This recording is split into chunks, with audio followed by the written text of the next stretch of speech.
নমস্কার বন্ধুরা, শুভ দুপুর। আমি একটা একদমই পুরো নিরামিষ একটা মূলোর ছেচকি নিয়ে রেসিপি নিয়ে চলে এলাম। খুব সহজেই হয়ে যায়। ঘরে শুধু মূলো, ধনেপাতা আর বড়ি থাকলেই হবে।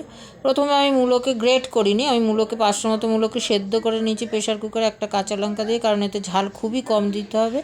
তারপরে তাকে হাত দিয়ে ম্যাশ করে নিয়েছি, একটু একটু গোটা গোটা থাকবে এরকম।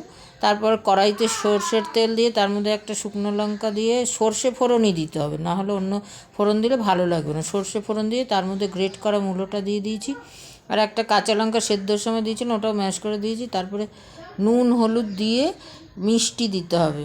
এই রেসিপিটা মিষ্টি দিলেই ভালো লাগবে। আর যারা সবসময়ই নিরামিষ খায় তাদের পক্ষে এই নিরামিষ রেসিপিটা খুবই ভালো হয়। তারপরে ভাজতে হবে, ভাজতে ভাজতে যখন লাল লাল মতো হয়ে আসবে তখন এই শীতের ধনেপাতা এর মধ্যে কুচি করে দিতে হবে। আর বড়িকে ভেজে একটু ভেঙে ভেঙে নিতে হবে, গোটা গোটা দিলে হবে না। ভেঙে ভেঙে নিয়ে ওই ভাঙা বড়িটা এর মধ্যে জয়েন করে দিতে হবে, দিয়ে এবার নাড়তে হবে। নাড়তে নাড়তে ঠিক এরকম লাল লাল হবে, তখন নামিয়ে গরম গরম ভাতে শীতের দুপুরে পরিবেশন করুন।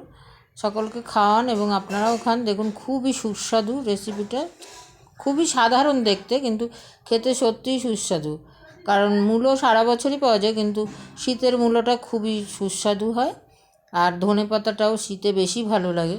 আর যারা নিরামিষ খায় তাদের জন্য নিরামিষ রেসিপিটা করা খুবই কঠিন। সেই ক্ষেত্রে মাসিমা কাকিমা সবাই খুবই উপকার হবে। এবং আমার চ্যানেলটা সাবস্ক্রাইব করুন, শেয়ার করুন, লাইক করুন, কমেন্ট করুন। দেখা হচ্ছে পরের ভিডিওতে। সকলে ভালো থাকবেন বন্ধুরা।